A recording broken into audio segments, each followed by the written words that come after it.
Hi friends, இன்னத்த புது video dishwasher service தான். எப்படி சர்வீஸ் பண்ணுறோன்னு நமக்கு பார்க்கலாம். ஆல்ரெடி இந்த வீடியோ நம்மளுக்கு கழட்டினதெல்லாம் போட்டாச்சு. இது கழட்டி இந்த மோட்டர் ஃபிட் பண்ணுறது தான் போட போகிறோம். எப்படி என்னது விரிவாக பார்த்துக்கலாம்.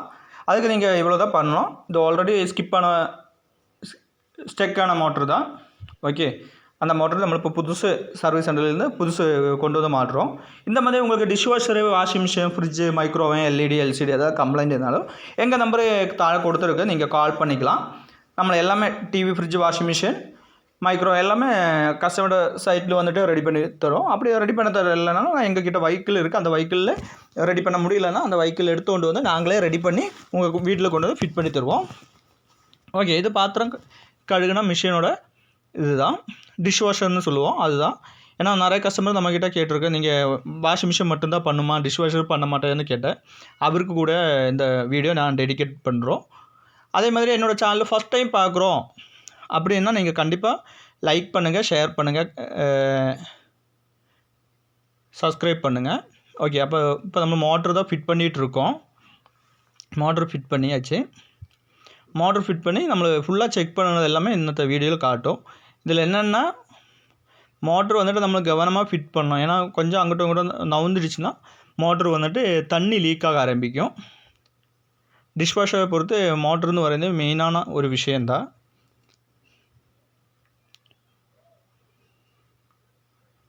இப்போது டிஷ்வாஷர் ஃபிட் பண்ணியாச்சு. இப்போ வந்துட்டு கப்பாசிட்டர் தான் ஃபிட் பண்ணிகிட்ருக்கோம்.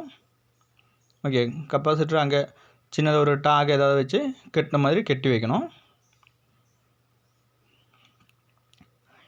டிஷ்வாஷரை பொறுத்து என்னென்னா நம்ம கோயம்புத்தூர் இல்லைன்னா திருப்பூர் மாவட்டங்களில் சால்ட்டு வாட்டரில் வந்துட்டு 100% க்ளீனிங் ஆகுமான்னு கேட்டுட்டு இருந்துச்சு நிறைய கஸ்டமரு. கண்டிப்பாக க்ளீனிங் ஆகும். அதில் 2-3 ஆப்ஷன் இருக்குது. அதாவது 2-3 ஆப்ஷனில் நம்மளை செலக்ட் பண்ணி வைக்கணும். ஓகே, ஏன்னா நம்மளை வாஷிங் மிஷினில் எப்படி யூஸ் பண்ணுதோ அதே மாதிரி தான். வாஷிங் மிஷினில் ஹெவி அழுக்கு இருந்ததுன்னா நம்மளுக்கு குவிக் வாஷில் போட்டால் போகாது. அதே மாதிரி தான் டிஷ்வாஷரில் சிலதில் ராபிட் இருக்கும், குவிக் இருக்கும், ஃபாஸ்ட்டு இருக்கும், அந்த மாதிரி இது மாறி இருக்கும். மற்றபடி எல்லாமே கரெக்டாக தான் இருக்கும். அப்போ நீங்கள் வந்துட்டு ராபிட்டில் போட்டோன்னா இந்த நம்ம டீயோ இல்லைனா ஏதாவது சாப்பாடு பாத்திரம் வேஸ்ட்டு ஏதாவது வந்துட்டு இன்றைக்கி நம்மளை வச்சுட்டு நாளைக்கு கழுகுன மாதிரி இருந்ததுன்னா ராபிட்டில் போட்டால் க்ளீனிங் ஆகாது. அதுக்கு வந்துட்டு இன்சென்டிவ் அந்த மாதிரி நிறைய வாஷிங் மிஷின் இருக்குது. அதோட ஸ்ட்ராங் ஆகிட்டுலாம் போட வேண்டிய ஐட்டம்ஸ் இருக்குது. அதை நான் டெமோவில் சொல்கிறோம். ஓகே, இது ஜஸ்ட்டு நம்மளை ஆன் ஆகுதான்னு பார்த்துக்கோங்க. கஸ்டமர் டெட்டுன்னு சொல்லி தந்தது தான், ஆன் ஆகிடுச்சு. தெரியுது இல்லையா? அதில் டைமிங்கில் தெரியும். இப்போ நம்மளுக்கு 40 நிமிஷம் தான் வைக்கும். இது வந்துட்டு ராபிட்னு சொல்லுவோம், இல்லைனா குவிக்குன்னு சொல்லுவோம், ஃபாஸ்ட்டுன்னு சொல்லுவோம். இது வந்துட்டு 40 மினிட்ஸு தான். இதில் அந்தளவுக்கு அழுக்கு போகாது. இப்போ நம்ம சாப்பிட்டாச்சு உடனே கொண்டு போய் கழுகுது அந்த மாதிரி இருந்ததுன்னா கண்டிப்பாக போகும். பார்த்துக்கோங்க. தண்ணி எடுக்கணும், இது தான் அது. இப்போ நமக்கு வாஷிங் மிஷினில் தண்ணி எடுக்குதா இல்லைன்னு தெரியக்க வேண்டிட்டு சோப்பு டிஸ்பென்சர் ட்ரை இருக்குது. இதில் அப்படி கிடையாது. உங்களுக்கு தண்ணி எடுக்கிறதா சைடில் ஒரு ட்ரை, அது ஓப்பன் பண்ணால் தான் தெரியும். ஓகே, அப்போ நீங்கள் அதை பார்த்துக்கோங்க. பார்த்தோன்னா அந்த தண்ணி இலகுன இது மட்டும் ஷேக் ஆனது மட்டும்தான் தெரியும். அதே மாதிரி எப்போவுமே நம்ம பண்ண மாதிரி தான் நம்ம டெஸ்டிங் பண்ணதுக்கு நம்ம பாப்பாஸ் தான் வரும். இந்த வீடியோலும் நம்ம பாப்பாஸ் தான் வரும். எந்த பாப்பான்னுள்ளதை நீங்கள் வீடியோ பொறுத்து இருந்து பாருங்கள். பார்த்துச்சு இல்லையா? 38 நிமிஷம் ஆகிடுச்சு. அது நம்ம கேமரையில் ஆனதுனால தான் அந்த லைட்டு பிளிங்க் ஆகிட்டே இருக்குது. ஓகே, மொபைல் எடுக்கிறதுனால தான் அந்த லைட்டு பிளிங்க் ஆகிட்டே இருக்குது. அப்போ இனி நமக்கு பாத்திரம் உள்ளே போட்டுக்கலாம்.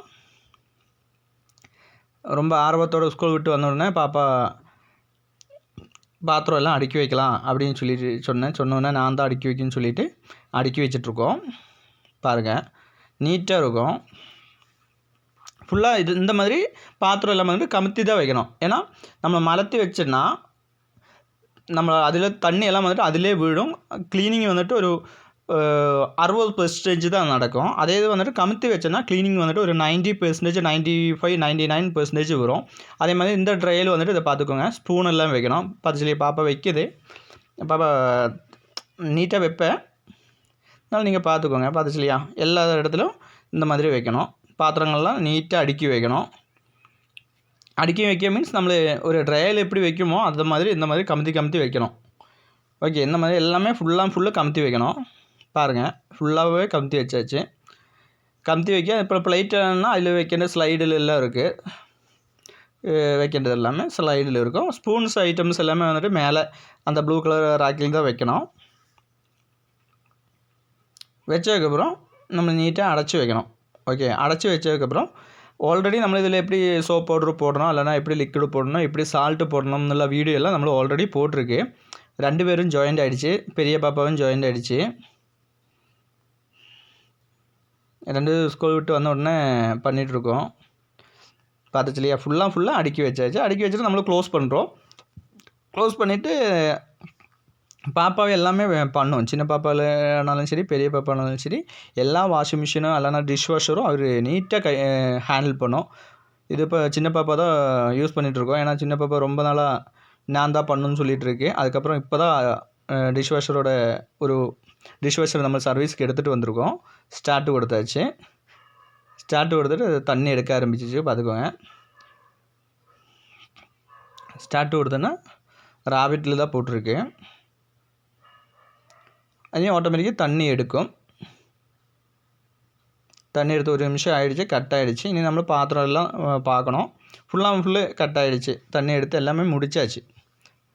இதை பார்த்துக்கங்க. கடைசி 1 மினிட் ஆகும்போது வாஷிங் மிஷின் அதே இதில் மாதிரி தான். ஆல்ரெடி வாஷிங் மிஷின் நிறைய வச்சதுனால தான் உங்களுக்கு தெரியாமல் இருக்கும் தண்ணி போனது. இல்லைன்னா கரெக்டாக உங்களுக்கு தெரியும் தண்ணி போனது எல்லாமே. தண்ணி எல்லாம் போச்சு. பார்த்துக்கோங்க. தண்ணி எல்லாம் போச்சு. எண்ட் ஆக போகிறோம். இதை எண்ட் ஆகிடுச்சு. எண்ட் ஆகிடுச்சுன்னா எகைன் நம்ம எந்த ஃபங்க்ஷனில் வச்சுருக்கோம் அதே டைமிங்கு எகைன் காட்டும். இப்போ 0:00 காட்டும், எகைன் 40 காட்டும். ஓகே, இனி ராபிட்டில் டைமிங்னு வரைந்து 40 நிமிஷம் தான்.